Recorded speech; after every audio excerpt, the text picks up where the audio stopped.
დღეს განვიხილოთ ამიდების ნომენკლატურას და ფიზიკურ თვისებებს. ამიდები არიან კარბონმჟავების ნაწარმები, ანუ მათ ვიღებთ კარბონმჟავებისგან. მათ ასეთი სტრუქტურა აქვთ, არის კარბონილთან დაკავშირებული ამინო ჯგუფი. მოდი დავასახელოთ ეს მოლეკულა. თავიდან შევხედოთ მის შესაბამის კარბონმჟავას, რომელიც არის ძმარმჟავა, იგივე ეთანმჟავა. ხოლო რაც შეეხება ამიდის დასახელებას, უბრალოდ ვიღებთ ძმარმჟავის ან ნებისმიერი კარბონმჟავის სახელს, მჟავის ნაწილს ვაქრობთ და უბრალოდ ვუმატებთ ამიდის.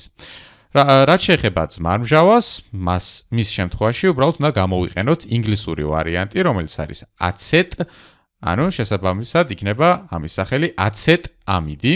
ან თუ გამოვიყენებთ ეთანმჟავას სახელად, მაშინ გამოვა სახელი ეთანამიდი. რაც შეეხება ამიდის კლასიფიკაციას, ეს არის პირველადი ამიდი, რადგან აზოტი მხოლოდ ერთ ნახშირბადთან არის დაკავშირებული.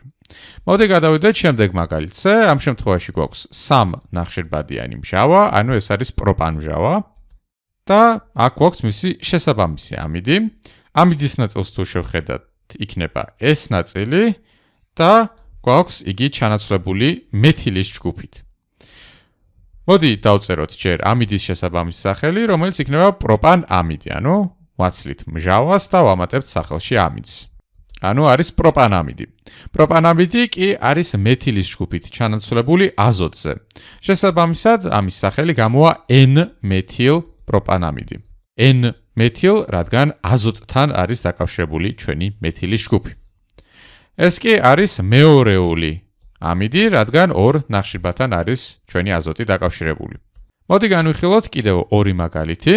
დავთვალოთ ჯერ ნახშირბადები ამ მარცხენა მაგალითის, გვაქვს 1, 2, 3, 4 ნახშირბადი, ანუ ეს იქნებოდა ბუტანმჟავის ნაწილი და შესაბამისად სახელი გამოვა ბუტანამიდი, ხოლო ბუტანამიდი აზოტთან არის ჩანაცვლებული 2 მეთილის ჯგუფით, ანუ ეს არის დიმეთილ ბუტანამიდი.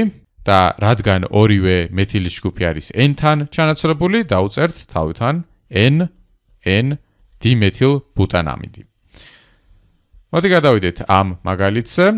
მოდი ჯერ ვიპოვოთ კარბონმჟავის ნაწილი, რომელიც არის ეს ნაწილი, ეს იყო ბენზომჟავა და თუ ამიდად გარდაქმნა გვინდა მისი სახელი, ავიღებთ უბრალოდ ბენზს და დავუმატებთ ამიდს, ანუ სახელი გამოვა ბენზამიდი. ბენზამიდი არის ჩანაცვლებული აქ 1 მეთილის ჯგუფით, აქ მეორე მეთილის ჯგუფით. ანუ ესეც დიმეთილ იქნება, დიმეთილ ბენზამიდი და ახლა პოზიციები უნდა დავაკონკრეტოთ.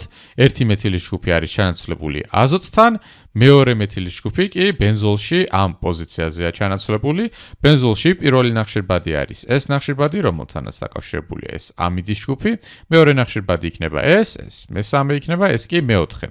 ანუ ჩანაცვლებული გვაქვს აზოტზე და მეოთხე ნახშირბადზე. შესაბამისად, სახელი გამოვა N4 დიმეთილ ბენზამიდი. მოდი ახლა განვიხილოთ ამიდების ფიზიკური თვისებები. მოცემული გვაქვს აცეტამიდი, იგივე ეთანამიდი და როგორც ხედავთ, ეთანამიდში გვაქვს წყალბადები დაკავშირებული მაღალი ელექტროყოფითობის მქონე ატომთან. ანუ გვექნება წყალბადური ბმები წარმოქმნილი მოლეკულებს შორის. და იმდენად კარგად წარმოიქმნება ჩვენი წყალბადური ბმები, რომ ოთახის ტემპერატურაზე აცეტამიდი არის მყარი. მისი ღობის ტემპერატურა და არა დუღილის ტემპერატურა არის სადღაც 82 გრადუსი ცელსიუსი. რაც შეეხება დუღილის ტემპერატურას, ის თუ არ ვცდები 221 არის. რაც ბევრად უფრო მაღალია, ვიდრე სხვა კარბონმჟავის ნაწარმების.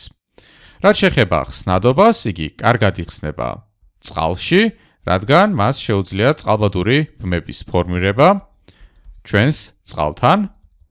ვიცით რომ ამიდი იქნება პოლარული მოლეკულა, რადგან გვაქვს აქ ნაწილობრივ დადებითად ამოხტული, ნაწილობრივ უარყოფითად ამოხტული ჟანგბადი, ნაწილობრივ უარყოფითად ამოხტული აზოტი და ნაწილობრივ დადებითად ამოხტული წყალბადები. ასევე ამიდს ახასიათებს რეზონანსი, რომელიც მონაწილეობას იღებს მის ხსნადობის ერთ-ერთ თვისებაში, მაგრამ რეზონანსს შემდეგ ვიდეოებში განვიხილავთ და რეზონანსი არის ერთ-ერთი უფრო მნიშვნელოვანი ფაქტორი, რაც განაპირობებს ამიდის თვისებებს.